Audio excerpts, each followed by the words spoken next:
Halo semua, ketemu lagi di perkuliahan pengendalian biaya dan jadwal. Pagi ini kita akan membahas tentang updating the schedule ya. Ini merupakan materi-materi terakhir kita sebelum mengikuti ujian akhir. Saya harapkan Anda semua masih tetap di rumah dan mudah-mudahan semuanya juga dalam keadaan sehat walafiat.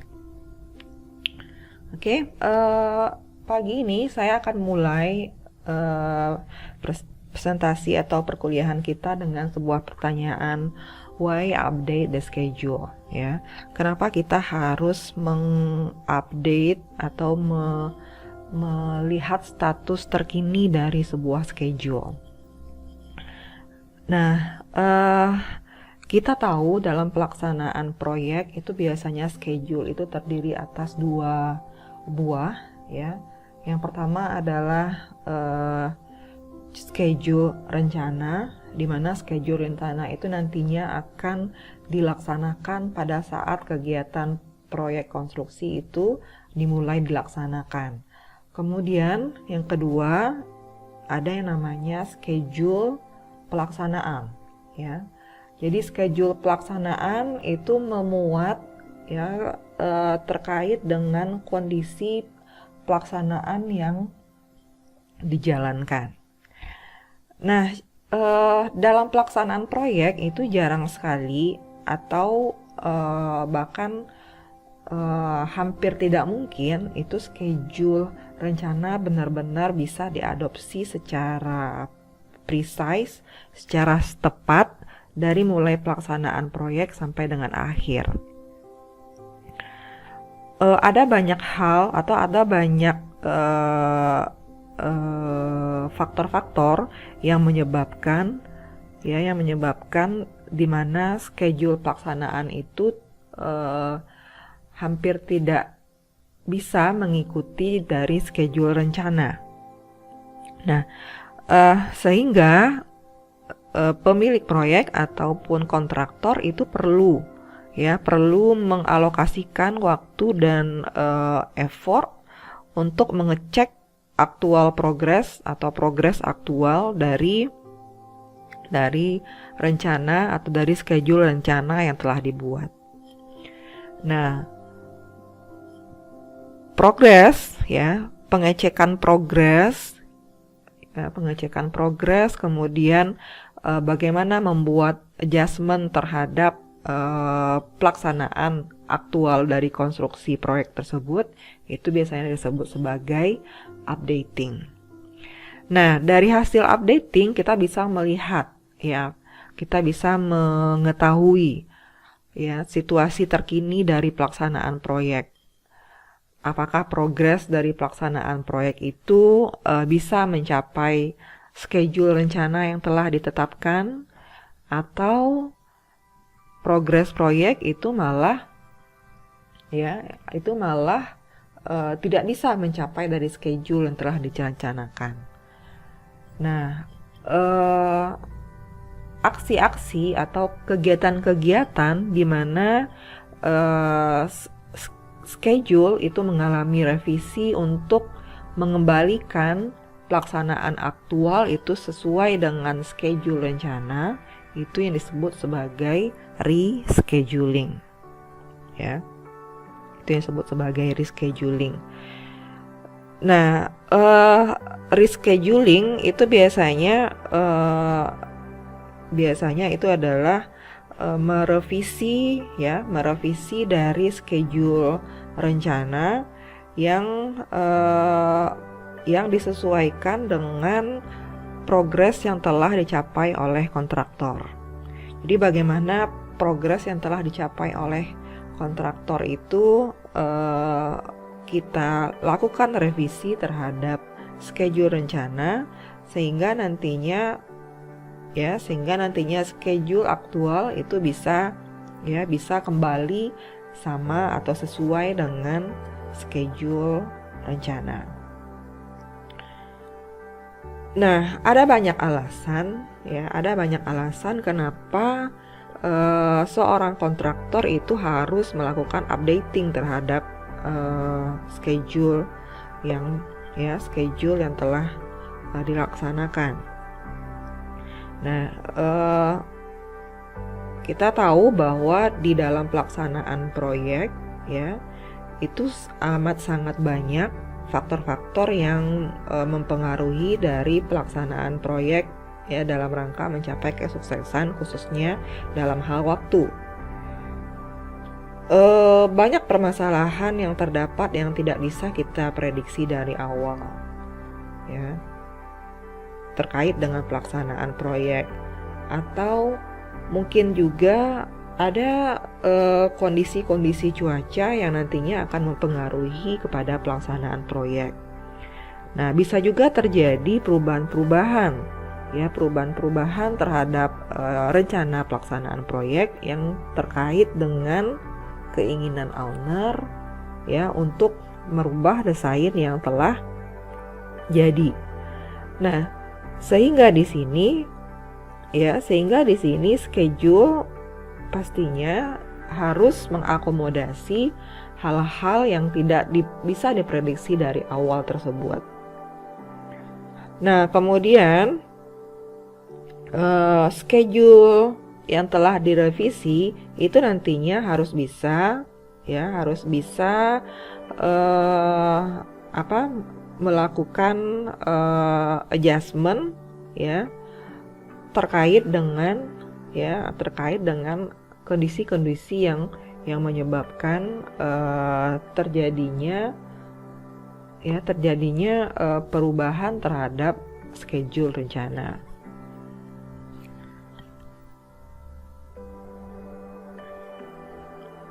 Nah, kemudian kita juga tahu bahwa setiap orang yang terlibat dalam kegiatan proyek konstruksi itu ingin mengetahui bagaimana progres proyek tersebut. Nah, distribusi dari schedule atau distribusi dari updating schedule ini nantinya akan menjadi sumber informasi terhadap kondisi proyek baik untuk owner maupun untuk kontraktor. Nah, dengan demikian ya sebuah proyek itu nantinya itu bisa menyelaraskan kondisi-kondisi yang terjadi dalam pelaksanaan proyek tersebut. Nah, kemudian juga kenapa perlu updating schedule itu juga terkait dengan pembayaran terhadap pelaksanaan pekerjaan yang telah dilakukan oleh kontraktor. Nah, kita tahu bahwa kebanyakan kontraktor itu dibayar berdasarkan progres yang telah dia capai. Jadi amat jarang kontraktor itu dibayar nantinya pada akhir pekerjaan selesai. Karena biasanya kontraktor itu membutuhkan modal atau membutuhkan cash flow di mana dia harus membayar material-material yang telah dia pakai, membayar tenaga kerja yang dia pergunakan, sehingga salah satu komponen modal kapital dari kontraktor itu adalah berdasarkan pembayaran progres pekerjaan yang telah dia lakukan ya, dimana pembayaran progres pekerjaan itu nantinya dibayarkan oleh owner dari proyek tersebut. Nah, dasar dari pembayaran progress payment atau dasar dari pembayaran kemajuan pekerjaan proyek itu biasanya dari hasil updating schedule. Berapa progres proyek yang sudah dicapai, maka dengan jumlah atau nilai yang sama nantinya yang akan dibayarkan oleh owner kepada kontraktor. Nah, kemudian juga Kemudian juga schedule ini berfungsi untuk mengetahui apakah suatu aktivitas itu terlambat atau tidak, ya. Kalau misalnya aktivitas tersebut terlambat, apa yang menyebabkan aktivitas tersebut terlambat? Nah, kemudian tindakan apa yang nantinya akan dilakukan oleh kontraktor untuk mengejar dari durasi rencana, sehingga keterlambatan suatu aktivitas itu tidak akan berpengaruh terhadap aktivitas berikutnya atau tidak akan berpengaruh kepada schedule proyek secara keseluruhan. Kenapa? Karena kalau misalnya schedule proyek tersebut mengalami keterlambatan, maka kita tahu bahwa pada akhirnya kalau proyek mengalami keterlambatan, biasanya kontraktor akan dikenakan klausul kelalaian pekerjaan atau klausul penalti. Dia harus bertanggung jawab terhadap keterlambatan yang terjadi, ya. Biasanya dalam dokumen kontrak itu sudah akan menyebutkan berapa besaran denda atau penalti yang harus dibayarkan oleh kontraktor untuk setiap hari keterlambatan proyek. Nah, sehingga di sini sebuah update schedule, ya, schedule pelaksanaan yang dilakukan updating secara teratur itu nantinya akan melihat efek-efek dari perubahan-perubahan pekerjaan atau efek terhadap kesalahan-kesalahan terhadap desain atau keterlambatan yang terjadi, sehingga kita bisa menentukan dan mengalokasikan sumber-sumber daya untuk bertanggung jawab terhadap keterlambatan yang terjadi. Oke, nah sekarang kita masuk lagi kepada frekuensi, ya. Frekuensi berapa jumlah atau berapa kali updating tersebut dilakukan. Nah, sebenarnya tidak ada patokan sama sekali berapa jumlah updating terhadap schedule itu dilaksanakan. Karena pada prinsipnya updating terhadap schedule itu bisa dilakukan secara tiap hari atau dilakukan setiap minggu, ya, setiap bulan, ya, dan itu nanti tergantung kepada karakteristik proyek, tergantung kepada ukuran proyek, kompleksitas proyek, ya, dan juga mungkin tergantung kepada pilihan-pilihan yang nantinya akan diambil oleh kontraktor itu sendiri. Nah, namun biasanya untuk jenis kontrak pembayaran yang berdasarkan per bulan, itu biasanya updating schedule itu pastinya harus dilakukan juga dalam setiap bulan. Ya, jadi frekuensi seperti tadi saya bilang, frekuensi dari updating itu biasanya ditentukan oleh klausul scheduling yang telah dimuat di dalam kontrak atau ditentukan oleh pilihan-pilihan dari dari pihak-pihak yang bekerja di proyek konstruksi tersebut.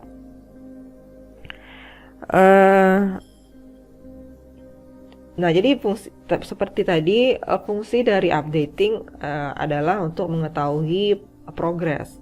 Jadi kalau kita mengetahui progres pelaksanaan konstruksi, pastinya kita juga bisa nantinya mengantisipasi terhadap permasalahan-permasalahan yang ada di proyek tersebut,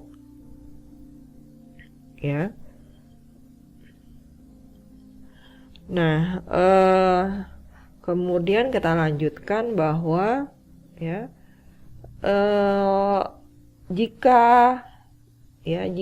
jika schedule tersebut digunakan untuk menghitung progres pelaksanaan proyek terkait dengan pembayaran, maka biasanya progress atau updating schedule itu juga harus memuat informasi terhadap berapa persentase pelaksanaan proyek yang telah selesai.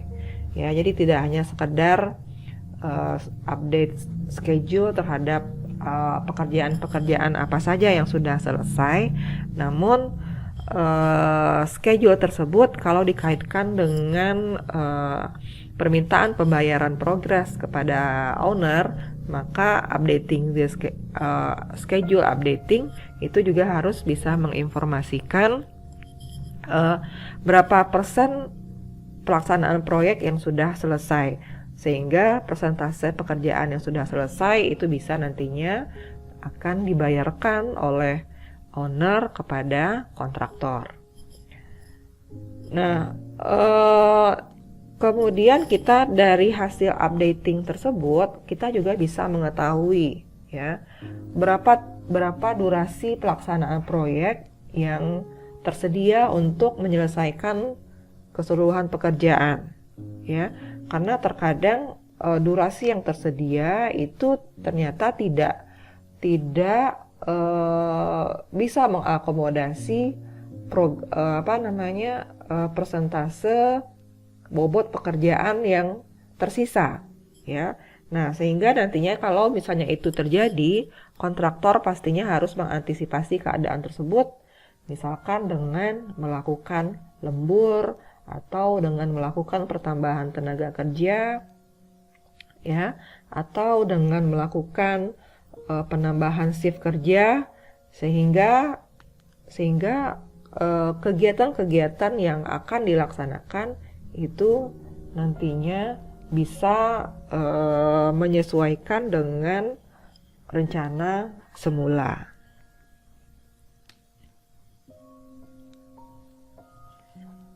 Nah, sekarang pada hari ini kita khusus akan membahas tentang bagaimana caranya kita melakukan updating terhadap network diagram ya.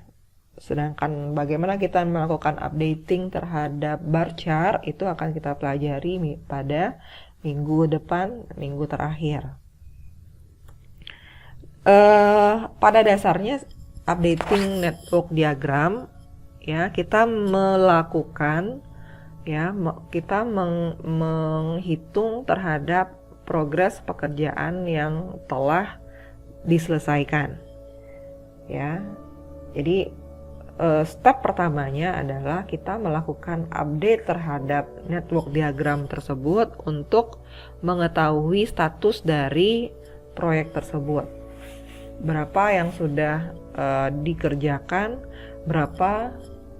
kemudian berapa aktivitas-aktivitas mana saja yang belum diselesaikan, atau aktivitas-aktivitas mana saja yang belum dikerjakan. Saat atau tanggal saat kita melakukan updating schedule itu disebut sebagai data date. Jadi katakanlah schedule tersebut memiliki 6 bulan rencana, kemudian kita melakukan updating pada bulan pertama, maka tanggal pada saat kita melakukan updating itu disebut sebagai data date. Nah, caranya adalah aktivitas-aktivitas yang sudah selesai atau aktivitas-aktivitas yang sudah dikerjakan itu kita membuatkan di network diagramnya, baik itu CPM ataupun PDM, dengan membuatkan durasi aktivitas yang sudah selesai tersebut dengan angka 0 ya. Jadi caranya adalah kita membuatkan ya aktivitas yang sudah selesai itu durasinya adalah 0, sehingga aktivitas yang belum selesai maka itu akan merepresentasikan dari durasi yang akan tersisa ya.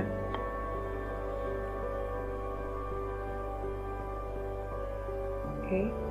Nah, sebenarnya ada tiga cara untuk menentukan durasi dari aktivitas yang belum dikerjakan atau aktivitas tersisa.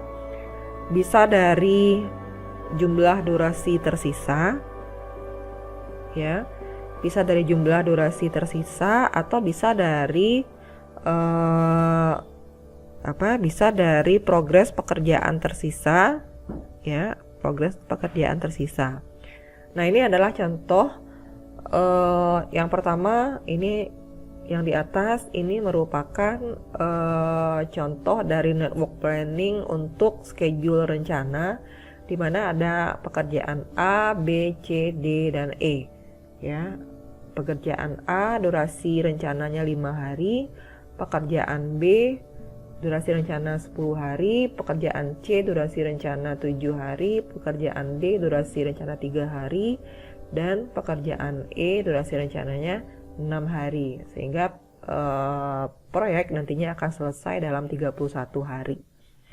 Nah, kemudian pada data date tertentu atau pada waktu tertentu dilakukan setelah pekerjaan A, B, C, D, E ini diselenggarakan, kemudian dan kontraktor itu melakukan updating atau melakukan penilaian progres pelaksanaan pekerjaan, maka dari hasil updating tersebut didapatkan informasi-informasi sebagai berikut, ya, di mana untuk pekerjaan A itu sudah terselenggara sebesar 40%. Ya, kemudian pekerjaan B itu sudah terselenggara sebesar 80%. Ya, kemudian pekerjaan C sudah terselenggara 5%. Pekerjaan D itu sudah terselenggara 35%. Dan pekerjaan E itu belum dimulai. Ya, kita ini adalah sebuah contoh di mana kita tidak mengetahui secara persis kapan data date-nya, ya. Tapi informasi dari data date tersebut adalah seperti ini, di mana A itu sudah terselesaikan sebanyak 40%, B 80%, C 5%, D 35%, dan E itu 0%. Nah, sehingga kita nantinya akan melakukan updating terhadap schedule rencana, ya. Kita seperti tadi saya bilang, pekerjaan yang sudah selesai 100% itu akan dibuatkan durasinya 0. Sehingga kalau pekerjaannya baru selesai 40%, maka durasi tersisa adalah sebanyak 3 hari. Pekerjaan B selesai 80%, maka durasi tersisa adalah 2 hari. Demikian juga C, di mana pekerjaannya sudah selesai 5%, maka durasi tersisanya adalah 6 hari. Dan D adalah 2 hari. Sedangkan E karena belum selesai, maka durasi tersisa adalah tetap 6 hari sesuai dengan durasi rencana. Oke, maaf. Nah, sehingga di sini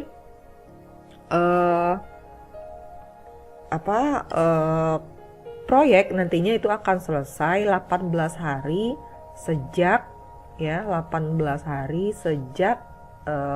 updating dilakukan.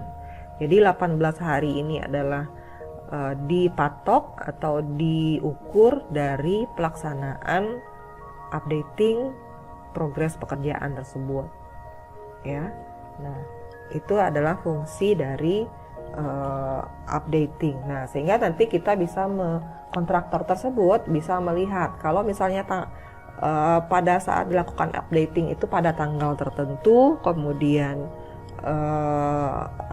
proyek akan selesai dalam 18 hari, maka dia bisa memperkirakan apakah proyek itu nantinya akan selesai pada tepat waktu atau malah mundur, ya.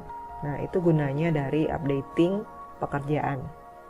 Nah, tapi satu hal dari sini mungkin Anda mempertanyakan ya, ada Anda mempertanyakan karena di sini mempergunakan contohnya mempergunakan hubungan finish to start ya, semuanya mempergunakan hubungan finish to start. Namun ternyata dalam pelaksanaannya itu tidaklah finish to start ya, dimana ternyata pekerjaan A baru 40%, pekerjaan B itu 80%, pekerjaan C itu sudah dimulai sebesar 85% dan D juga 35%. Nah, namun tidak apa-apa. Ini sebuah contoh ini hanya memperlihatkan bagaimana kita melakukan updating terhadap network diagram tersebut ya, sehingga nantinya Anda tidak perlu khawatir untuk contoh-contoh berikutnya atau di soal-soal berikutnya yang nantinya akan saya lakukan atau akan saya berikan. Maka diharapkan bahwa kalau misalnya schedule rencananya itu berupa finish to start, maka kita memang nantinya dalam